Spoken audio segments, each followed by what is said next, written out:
a liderança ela tem um papel muito importante, né? Uma coisa é um colaborador chegar lá e falar que não sabe, né? Se é uma empresa ainda com uma cultura muito comando e controle, vamos citar, ou outras formas aí, isso pode não soar bem. Agora, quando o meu próprio gestor me diz, puxa, eu não sei, vamos aprender juntos, vamos fazer juntos, isso tu traz uma transformação cultural muito grande, né?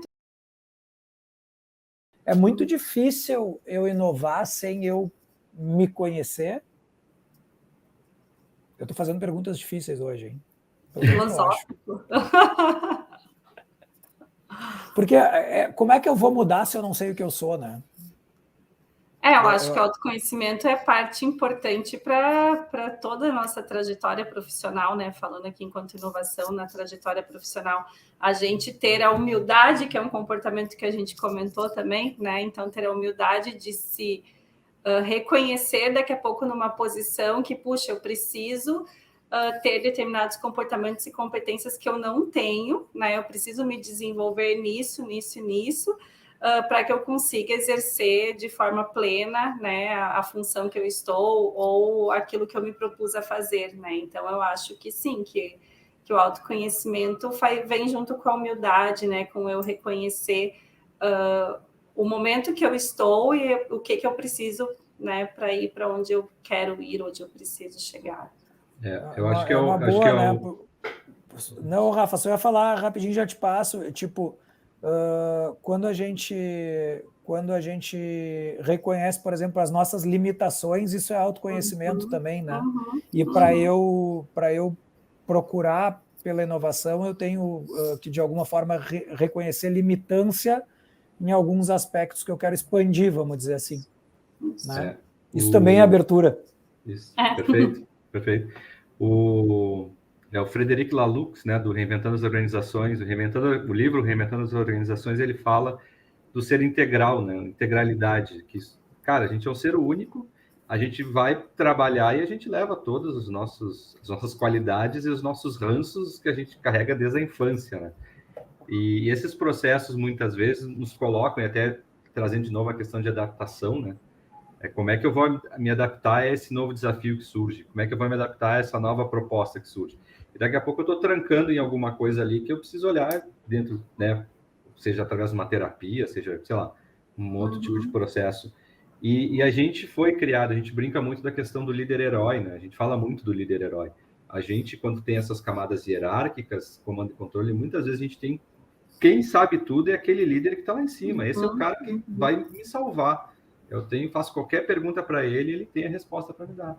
Só que muitas vezes isso é um peso, né? E quando a gente começa a falar em inovação, que a gente tem que ampliar um pouco o nosso olhar, daqui a pouco esse cara não tem mais todas as respostas, né? Geralmente não tem nenhuma. Não tem. Né? E como é que ele tem a resposta e, cara, nós precisamos acessar esse lugar chamado inovação.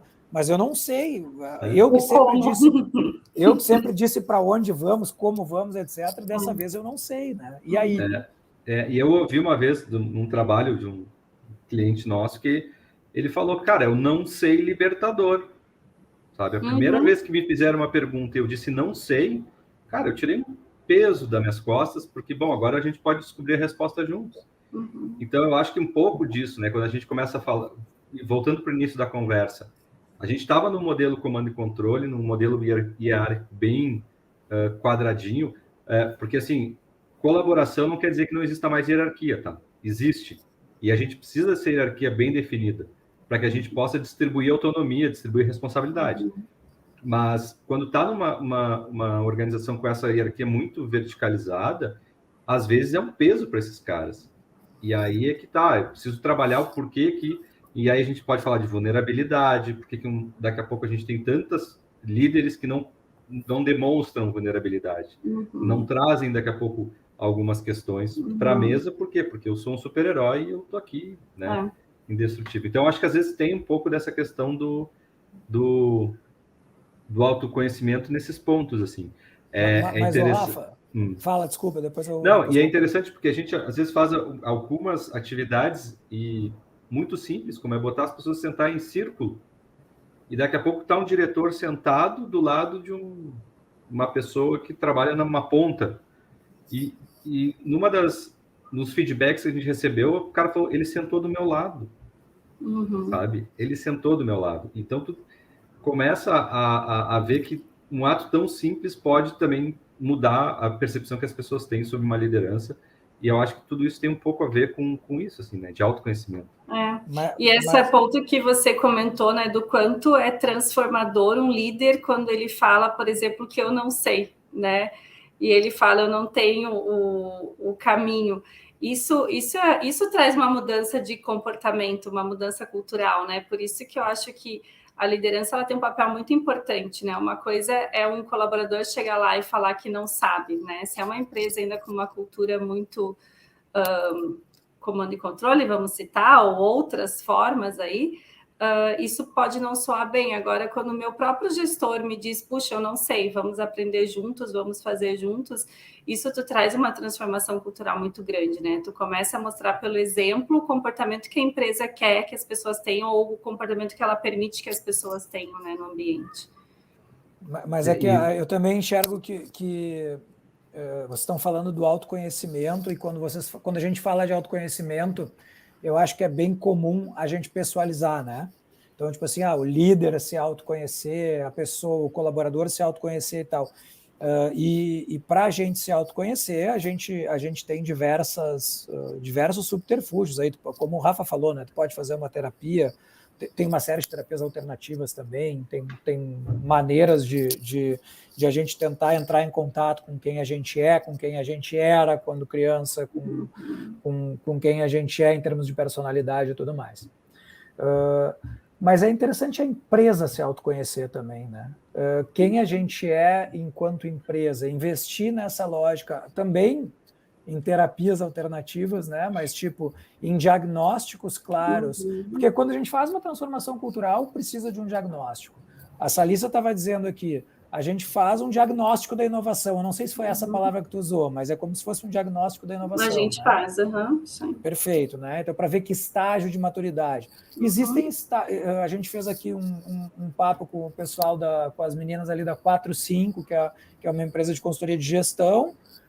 Eles têm um grid de maturidade da gestão. Então, tipo assim, a empresa precisa se autoconhecer também, né? Então, investir nessas ferramentas que estão disponíveis de como é que eu estou em, né? Como é que eu estou em cultura? Como é que eu estou em gestão? Como é que eu estou em hierarquia?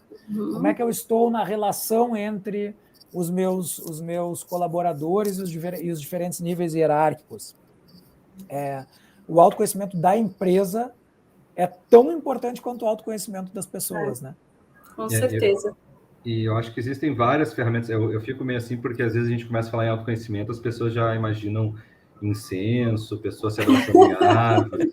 Mas eu acho, assim, tem essas possibilidades também, mas eu acho que também existem outros métodos e outras formas para olhar muito para isso, né? Por exemplo, a Hélice está passando por um processo junto à 45, que nos está fazendo a gente olhar para o nosso nível de maturidade em termos de gestão interna, né? Então, eu acho que tem várias possibilidades, tem coaches, mas coaches sérios, né? Aquelas coisas de acompanhamento mesmo, junto.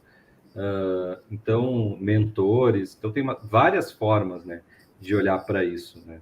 Então, acho que tanto pessoal como corporativo é muito válido, porque a gente também já passou por alguns momentos de conversar com os diretores diferentes de forma separada e cada um tem uma visão.